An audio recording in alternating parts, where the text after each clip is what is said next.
Aujourd'hui, c'est la journée du Scrabble. Dites-nous des mots compliqués, on veut des mots compliqués. Pardon, excusez-moi. Oui, c'est la journée du Scrabble. Alors, c'est le jour où vous allez pouvoir sortir vos vieilles boîtes et vous allez pouvoir jouer en famille, à trouver les mots. C'est vraiment le jeu favori des mamies. Des mamies. Moi, j'aime pas, donc. Bonjour à toutes les mamies. Ma grand-mère, elle aimait trop. Mais après, voilà. Mais moi, j'aime bien le Scrabble et je suis pas une mamie. Ah, mais c'est bien. Moi, je joue pas à ça. Moi, je suis avec mes amis, je joue au Splendor, je joue à Citadel. Je suis une bille en plus au Scrabble. Et d'ailleurs, du coup, gros sondage, on veut avoir des commentaires. Est-ce que vous dites Scrabble ou Scrabble? Moi, je dis Scrabble. Et toi? Moi, je dis Scrabble. Mais c'est pas logique parce que si tu dis. Moi, je dis puzzle, tu dis. Je dis puzzle. Bon, ben voilà. Donnez-nous votre avis. Est-ce que vous dites Scrabble, puzzle voilà, comment vous le dites? Comme Alex. Comment vous voulez à l'écrit qu'ils nous disent la différence entre Scrabble mais tu sais que Mais j'étais en ils train font d'y des penser. vocaux. Mais Non, oui, mais ils font des n'importe vocaux. quoi, les Ils gars. font des vocaux. Ou alors vous dites je suis plutôt comme Nathan ou comme Alex. Ou alors vous mettez B-E-U-L. B-E-U-L. Mais non, ça s'écrit avec 2 B. Non mais je sais, mais pour dire comment tu le dis. Bref, vous Vous faites Mais comme j'aime vous. bien sinon Team Nathan ou Team Alex. Oui, Team Nathan ou Team Alex, je pense que c'est bien. C'est Voilà. bien. Votez Team Donc, Nathan. moi, c'est puzzle et Scrabble. Lui, c'est puzzle et Scrabble. Voilà, exactement. Donc, choisissez Ça. votre team. On va gagner. Et aujourd'hui, c'est un anniversaire. Donc, c'est un anniversaire d'une personne qui n'est pas forcément dans notre église, mais qui fait partie de l'église Qu'on connaît. Et qu'on connaît, qui vient Bien sûr. régulièrement dans notre église. C'est Laetitia Géry. Alors, un gros bisou de nous. On t'aime beaucoup. Donc, aujourd'hui, Joyeux on te anniversaire. salue. C'est vrai, Pour ton joyeux anniversaire. Franchement, c'est cool. On continue notre série du coup sur le livre de Josué qu'on a ouvert hier avec Marc. Livre de Josué qui est extraordinaire. En tout cas, on espère que vraiment le fait de passer de livre en livre, ça vous plaît. Dites-nous un petit peu si ça vous plaît et si ça vous donne envie de connaître un petit peu plus ces livres. En tout cas, nous, on est très contents de pouvoir vous les présenter. Et aujourd'hui, on va parler de quoi? Eh bien aujourd'hui, on va parler du coup de la traversée du Jourdain. On a vu dans le premier, hier vous avez vu Josué, c'est quand même un peu Jésus dans ses actions, etc. On peut vraiment voir ça. Et on a dit aussi que c'était un livre prophétique. Exactement. Donc moi je réfléchis pas mal et quand on parle de ce livre-là, la première traversée de Moïse avec il y a vraiment on va dire des similitudes entre Moïse et Josué dans leurs actions et dans les miracles qu'il y a eu. En fait, quand Moïse a traversé la mer Rouge, ça s'est ouvert en deux, il y a eu vraiment quelque chose qui s'est passé. Et là, ça nous fait penser au moment où on accepte Jésus, au moment où on dit Jésus, tu es mon sauveur, et on décide de marcher. Et c'est vraiment un chemin, on va dire, de liberté. Le Seigneur qui trace un chemin de liberté. On sort du pays d'Égypte, on sort de notre péché, de là où on est captif, et on marche en liberté de lui. Et ça, c'est le premier baptême, on va dire. On se baptise, on veut s'engager, on veut marcher avec Dieu. Et ensuite, quand il se passe avec Josué, on a la passation avec Moïse, etc. Et Josué, une des premières choses qui se passe, c'est la traversée du Jourdain. Avant de rentrer, ils se retrouvent avec ce Jourdain devant eux. Et on a du coup, traverser de la mer Rouge, traverser du Jourdain avec... Et là, en fait, vraiment, moi, ça me fait penser au moment où Jésus, en fait, on est baptisé du Saint-Esprit, on s'engage avec lui et on renaît, on a cette résurrection en Christ. Et là, ça me fait penser à Éphésiens 6. Moi, j'aime beaucoup les parallèles dont on est prophétique, d'accord? Donc, tout ce qui se passe dans l'Ancien Testament, ça se voit dans le Nouveau. Et dans Éphésiens 6, souvenez-vous,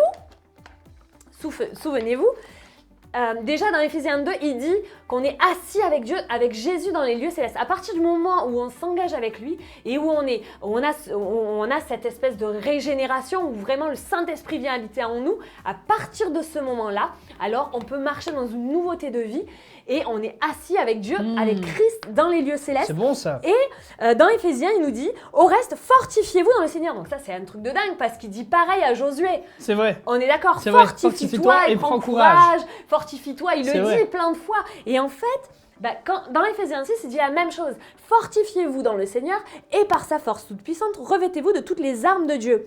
Et plus loin, il dit « Car nous n'avons pas à lutter contre la chair et le sang, mais contre les dominations, etc. etc. » Vous connaissez ce texte-là. Et en fait, c'est un peu ça l'idée de la nouvelle, on va dire la nouvelle aventure qu'ils vont vivre. Une nouvelle traversée, ouais. Une nouvelle traversée parce que derrière, ils vont pas combattre contre des ennemis, on va dire, physiques, parce que c'est vrai que Josué a vécu des combats physiques. Bien sûr, oui. Ouais, mais nous, dans notre alliance à nous, on va vivre des combats qui sont spirituels. Exactement. Et là, on va pas se battre contre nos frères, on va pas se battre contre la chair et le sang, mais contre les dominations. Ouais. Et en fait, ce qui est bon, c'est qu'on est assis avec Christ dans les lieux célestes, spirituellement, et que la victoire est en lui. Exactement. Alors moi, je trouve des perles dans ce passage de traversée du Jourdain qui m'inspirent grave. Ah ouais, non, c'est vraiment intéressant. Voilà, donc là, c'est la première perle que je... Non, mais c'est vrai que c'est fou. Et puis tout à l'heure, tu me disais aussi le fait que quand ils ont traversé, le fait de me dire, ils ont passé le Jourdain et ils sont allés justement vers cette nouvelle conquête, que l'arche de l'Alliance était restée au milieu. C'est ça. Elle était restée au milieu et pendant tout le temps où elle était présente, l'eau arrêtait de couler. C'est ça. L'eau était là et elle arrêtait de couler, ils pouvaient justement passer à sec. Et je me dis peut-être que toi, aujourd'hui, tu passes des moments qui sont un petit peu compliqués, tu te dis mince, il y a des choses difficiles dans ma vie, j'ai du mal à traverser. Des fois, on doit traverser certaines situations, des fois, on doit traverser peut-être un deuil, des fois, on doit traverser peut-être des situations qui sont compliquées dans nos vies. J'ai envie de te dire, la présence de Dieu va faire que tu vas réussir à traverser ces moments qui sont peut-être douloureux ou difficiles. C'est ça. En fait, l'arche de l'Alliance, Dieu avait dit, elle doit marcher avant. Donc, elle doit pas aller avant vous. Et en fait, à partir du moment où ils ont commencé à marcher dans le Jourdain, les eaux se sont écartées, ils se sont arrêtés au milieu de la traversée et pour laisser passer tout le peuple. En fait, c'est vraiment un symbole de la croix. La croix, elle est centrale dans ta traversée. Elle est centrale dans ta marche avec Dieu. Elle est centrale pourquoi? Parce qu'elle va te tenir en sécurité.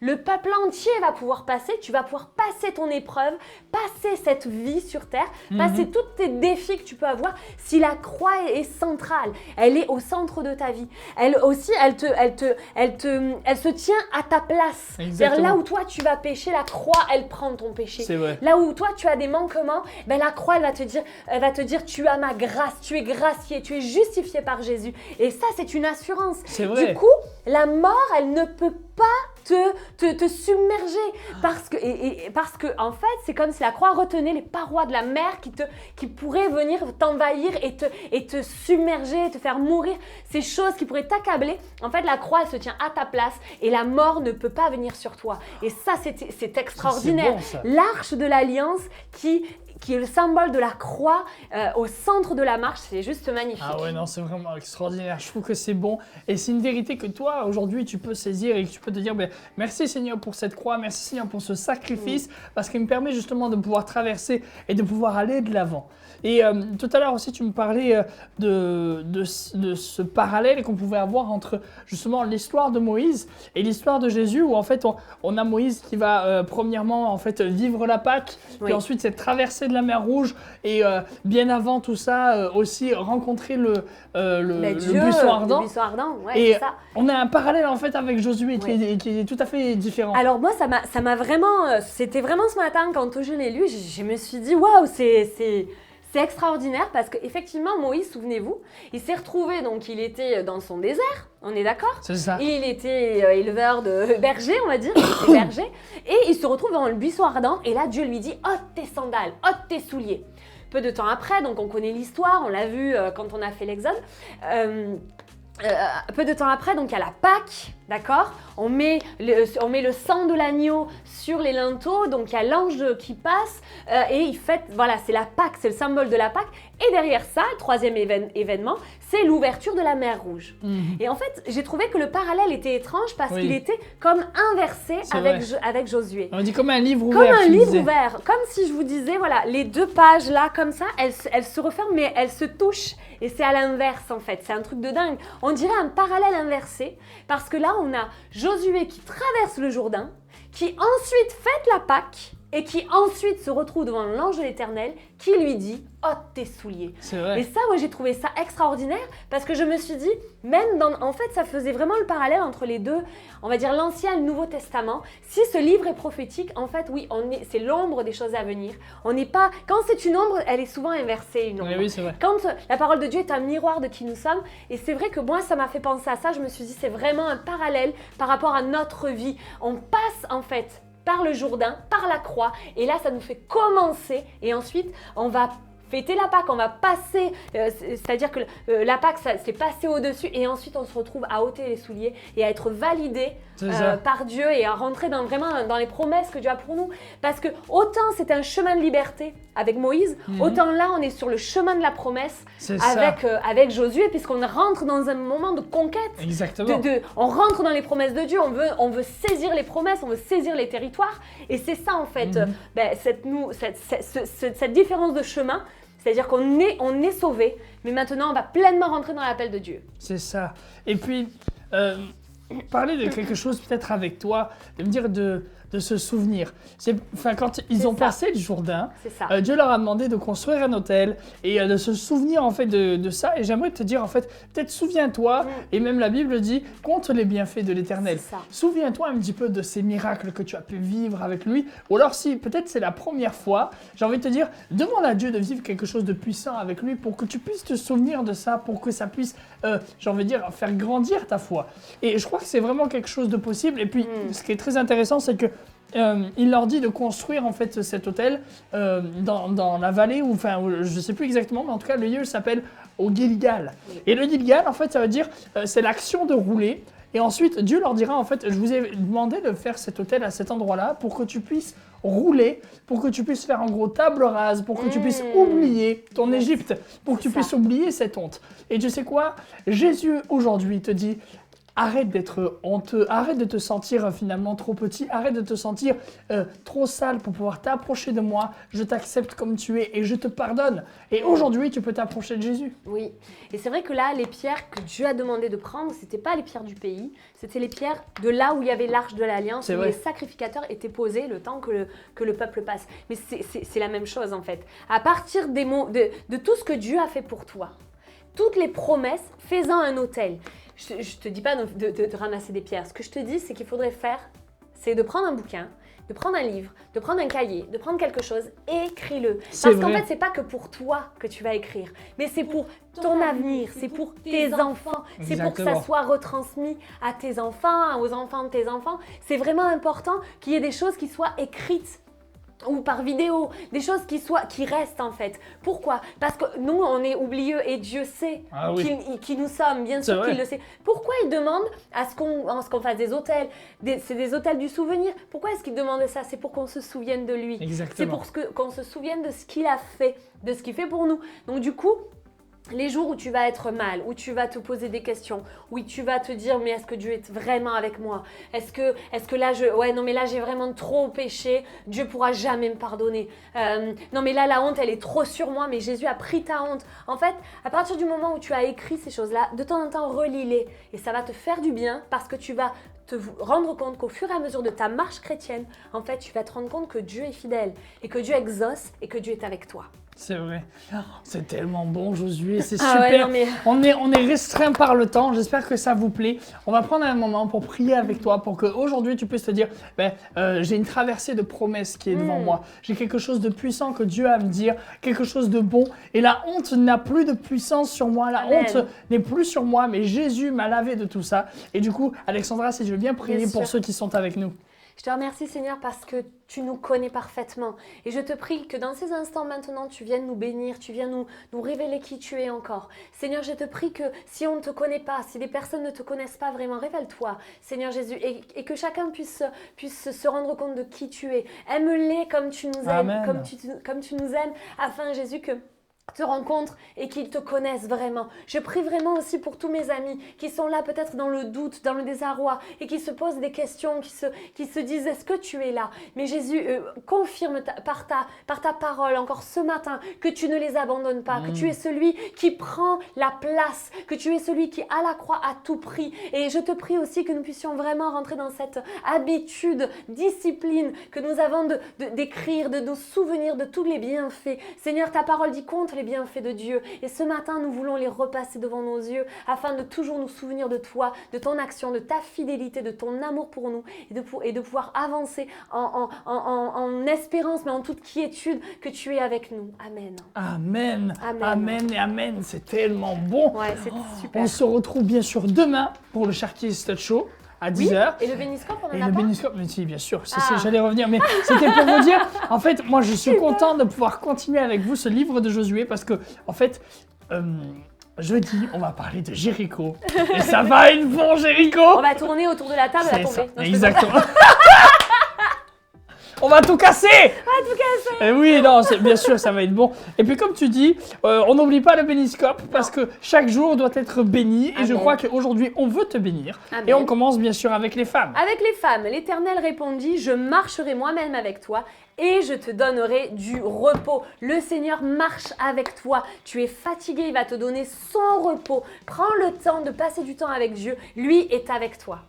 Pour les hommes, dans Ésaïe chapitre 57, verset 15, car ainsi parle le Très-Haut, dont la demeure est éternelle et dont le nom est saint. J'habite dans les lieux élevés et dans la sainteté, mais je suis avec l'homme contrit et humilié, afin de ranimer les esprits humiliés, afin de ranimer les cœurs contrits. Peut-être qu'aujourd'hui, comme on disait, tu es sous la honte, tu es sous l'humiliation, tu te sens pas bien, mais sache que Dieu est auprès de toi. Amen. Pour pouvoir ranimer justement tout ça et te donner quelque chose de nouveau. Amen. Pour les couples, Marie, aimez vos femmes comme Christ a aimé l'Église et s'est livré lui-même pour elle. Marie, aimez vos femmes. C'est important. En fait, il y a une hiérarchie. Les maris doivent aimer leurs femmes comme Christ a aimé l'Église. Attention, il s'est livré lui-même. Mais les femmes doivent honorer leur mari. Ce qui est différent, c'est pas forcément l'amour, mais c'est vraiment le respect, l'honneur, tout ce qu'on va pouvoir donner à notre mari et à notre femme. C'est important parce qu'on n'attend pas forcément les mêmes choses, mais sachez que Dieu a donné un ordre et des conseils. Et c'est vrai que si on les suit, principe, les couples vont bien. Bien sûr. Ensuite, Psaume 139, verset 7. Où irai-je loin de ton esprit et où fuirai-je loin de ta face? Si je monte aux cieux, tu y es. Si je me couche au séjour des morts. Si voilà, ça c'est pour la jeunesse. J'ai envie de te dire peut-être que des fois, tu es fâché avec Dieu et tu as envie de fuir loin de lui. Mais j'ai envie de te dire, tu peux pas te cacher de Dieu. Dieu, il peut forcément être à côté de toi et il te veut même auprès de lui. Donc, si aujourd'hui tu es fâché avec lui, j'ai envie de te dire, essaie de te réconcilier avec lui. Dieu ne veut qu'une chose, c'est pouvoir vivre quelque chose de puissant avec toi. Amen. Pour les célibataires, ils me feront un sanctuaire et j'habiterai au milieu d'eux. C'est magnifique parce que à partir du moment où tu prends du temps avec Dieu, où tu loues Dieu, alors il habite avec toi et tu n'es pas seul. Souvent, en tant que célibataire, on peut certainement passer par des moments de solitude, de se dire mais j'aurais tellement besoin de quelqu'un à côté de moi. Mais sache qu'à partir du moment où tu fais un sanctuaire, c'est-à-dire que tu te places en louange et en adoration devant Dieu, alors il habite avec toi et tu n'es plus seul. Pour les seigneurs, on finit Psaume 16, verset 11. Tu me feras connaître le sentier de la vie et il y a d'abondantes joies devant ta face, Amen. des délices éternelles à ta droite. Amen. Amen. C'est tellement bon le Dieu se confier avec vous. Oui, moi c'est j'aime super. énormément, c'est mon émission favorite. Ah ouais, c'est l'émission justement, la matinale qui te réveille chaque matin et qui réveille ta foi. On te donne bien sûr rendez-vous ce soir pour un jour à Psaume, demain pour le Chartier's Touch. Oui. Et n'oubliez pas, source de vie. The Church to me. Salut tout le monde. À très vite.